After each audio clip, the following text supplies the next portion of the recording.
सोलापुरामध्ये 16,000 LPG वर चालणारे रिक्षा आहेत. 28 एप्रिल पासून अमेरिका, इस्रायल आणि इराणचं युद्ध सुरू झालं.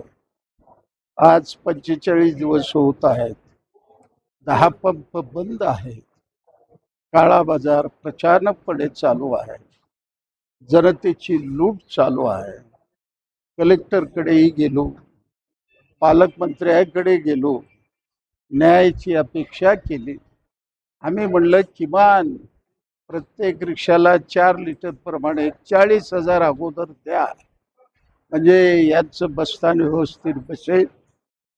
परंतु सरकार अजूनही आम्हाला न्याय द्यायला तयार नाही. म्हणून 16 तारखेला भारतरत्न डॉक्टर बाबासाहेब आंबेडकर यांच्या पुतळ्याला अभिवादन करू. 5,000 रिक्षा चालक पूनम गेटवर जमतील, मोर्चा काढून कलेक्टरला निर्वाणीचा इशारा देतील. तर हे ऐतिहासिक मिरवणूक संपल्यानंतर आम्ही सोलापूर बंद असं करू.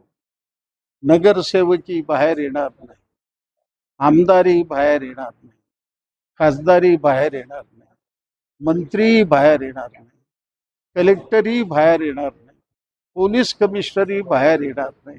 प्रत्येक चौक रिक्षा लावून आम्ही अडवू.